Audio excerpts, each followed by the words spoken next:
Hello, I'm trying to do this anonymously. I don't really want to reveal myself or reveal too much about the people that are involved in this, but I feel like something does need to be said. Um, these are really dire times that we are coming into, and I feel that I can only say what I think and what I see around me.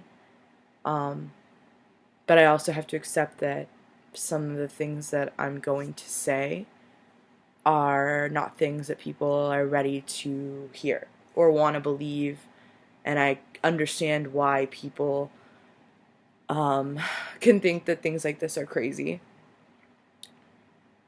There's been a news story coming around related to an interview with an inmate in Arizona. My friend Jackie Ades apparently sent over 65,000 text messages to a man that she met on a sugar baby dating website. Um, I knew Jackie very well. We were very close. We went to school together when she lived in South Florida. Um, I met her when I was about 20, maybe 21. I had maybe just turned 21. And uh, I was going to beauty school with her, and she was just somebody that I felt like I connected with very fast. Um, the interview in which she's talking is not the Jackie that I know. And it was very shocking to me to see her be a victim of this.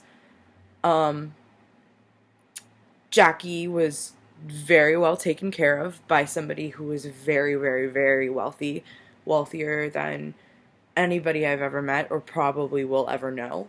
Um, she explained to me that he was a friend of her father's. Her parents were from, like, I think Connecticut or New York or something like that. They're very old money and originally from Egypt. Um, and this guy was her dad's very good friend, and at 16 they started to date. This man was probably like in his 40s when she was 16, I want to say. Um, by 17, she was not living with her parents anymore. She was living in South Florida. He put her up in an apartment, um, gave her a car, like completely like just, took care of her. And this was a man with children that were older than her and a wife that knew about her. And it was just a very odd situation to me. But at the same time, it was also a situation where I feel like rich white people are fucking crazy. And like I could totally see that being the norm for a man to have basically a mistress that he's taking care of and a wife that knows about it, doesn't give a shit. But it always bothered me how, she would talk about how this guy would come to holidays and stuff at her parents' house with her, and this is a man that's known her since she was a baby. And everybody knew that she was having a sexual relationship with, and he was taking care of her. So that always, like, just struck me as very weird to just have that be normal in your family. Like, I feel like within my family, that would be, like, something that, like, if I chose to do that, there would be people that wouldn't talk to each other anymore. But I don't know. Whatever. Um, Getting to my point, though. Jackie, um, always had a very strange, desperate connection to this man that she was with, that was her father's friend. Let's just call him, like, let's say Kevin. Okay, so Kevin was very elusive. I've never met him. I've been in situations where I was going to meet him, where we were supposed to have dinner together or get drinks. He was going to meet us. Never happened, though. But always, it was like, well, just pick it up. I don't think I've ever paid for a drink or a dinner when I was with Jackie. This guy was like that. And in getting to know her more, I kind of realized that their situation wasn't just like for her out of convenience, but she definitely was like very, very deeply in love with this person. Where from like somebody from the outside, it just seems like for no reason. Like there's just no I felt like there was no real emotional connection, at least on his end, from the things that she would tell me and the things I would see, like texts that she would show me and stuff.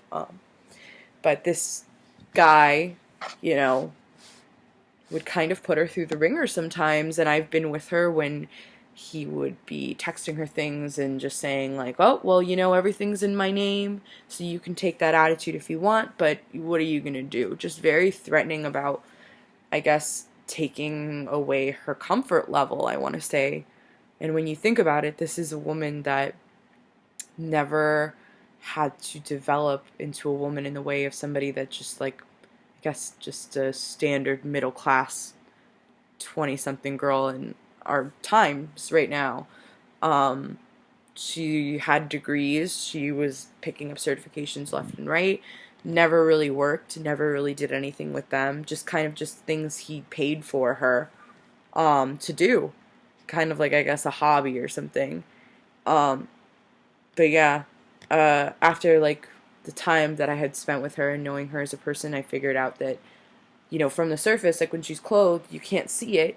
But when she takes her clothes off, she has his name tattooed on her 13 times.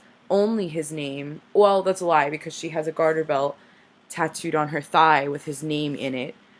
So I always thought that was weird. Like, this is a guy that you say doesn't want to marry you, doesn't want to legitimize your relationship, doesn't want to leave his wife, but has no problem asking you to tattoo his name on you like that, which she very willingly did.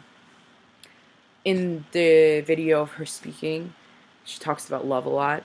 So a lot of it is incoherent, but I think that also at the same time she is very coherent. But she talks about love, and she talks about love in a way that it's like desperate and it's violent and it's very all-consuming. And I feel like the relationship that she had with Kevin was very much like that, but at surface level, civilized and sane and okay, and for our delicate societal like limitations, you know what I'm saying? But I think in a lot of ways, if you look at MK Ultra, sex slave technique, control, ways of making somebody submissive to you, that if you knew her how I knew her, and then you're seeing her in this context of somebody who's completely broken, like they're just not even aware of their own reality anymore. She's not even aware that she's giving an interview from jail because she's been arrested for something like this. I think that the relationship that she had with Kevin was a relationship of a handler and his slave. And I think that what we're looking at right now is somebody who very likely has psychic ability, you know, innate psychic ability, that they're able to maybe navigate different planes from our planes. And she's at a point where somebody, her handler, Kevin, whatever the fuck he was to her, was able to use that psychic ability in a way to program her to be submissive, to be obedient, to be servicing. And I think that somewhere along the line, Kevin got a little tired of her trying to force, I guess, more of a, I want to say, like,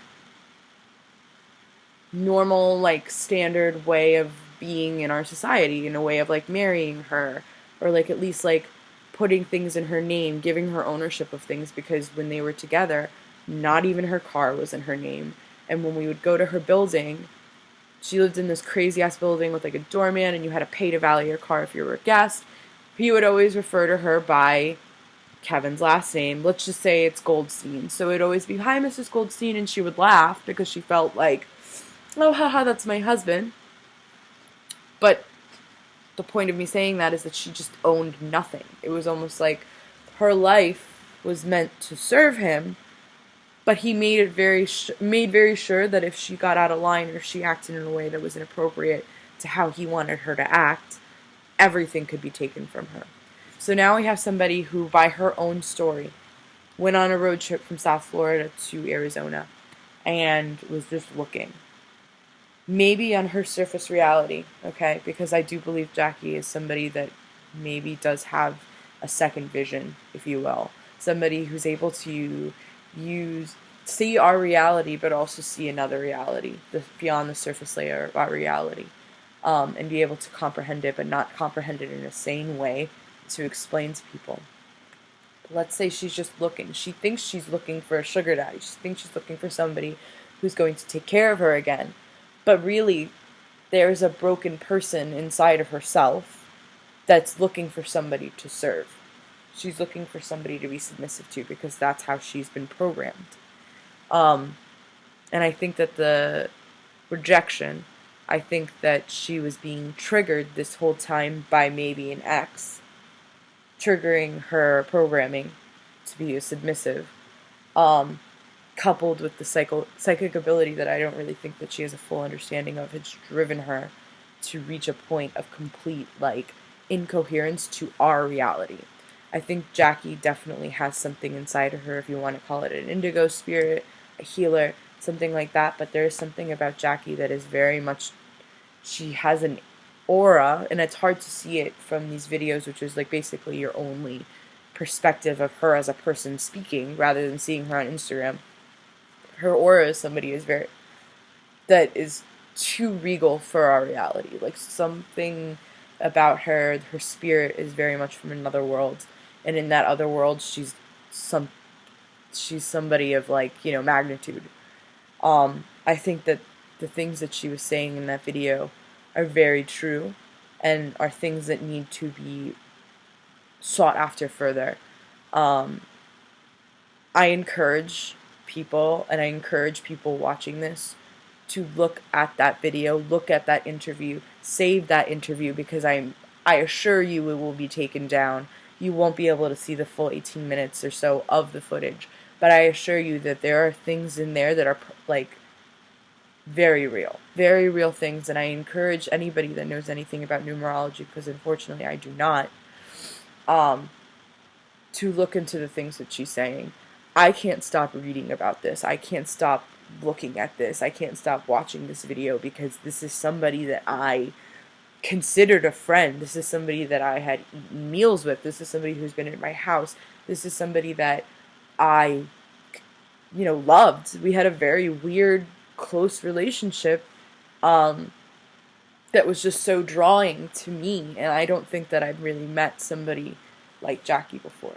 So it does make me very disappointed to see her being humiliated this way.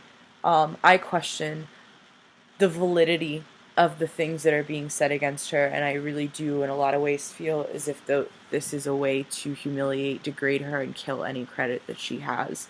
If anybody here watching this, if you're watching it to this point, I feel you do know that there are forces out there that are beyond our control and control the way that we see and perceive our own reality. And I think that people that speak truth about these things, most of the time they're not coherent in how they say it, because their psychic ability has been manipulated before they were able to really learn about the full scope of their ability. So in people like Jackie, it's very easy to say, this is a crazy woman that just texted this guy and wants to wear his skull, and those things are true. She did say that, but we also have to question, how does a human being text somebody 65,000 times physically? How is that something that can happen? How is that something that is possible? Listen to what she's saying in these videos. Listen to what she was saying to him. And I think that we can find a lot of, maybe not answers in Jackie, but maybe doors that open other things to ultimately unmasking this sense of, the man behind the curtain, the things that are beyond our control. We live in a complacent society, and it really, really does hurt to see that complacent society just paint Jackie as somebody who's this one-dimensional crazy bitch, because that's not who she is. And I really wish people would question the reasons why people have these breakdowns and not just want to fucking consume the shit show garbage that is the breakdown. I won't get super into that, because I feel like there's so many examples of that being a norm within our culture. But I'm not going to get all into that. I just invite anybody that's hearing what I have to say and maybe seeing where I'm coming from to maybe look a little bit further into it.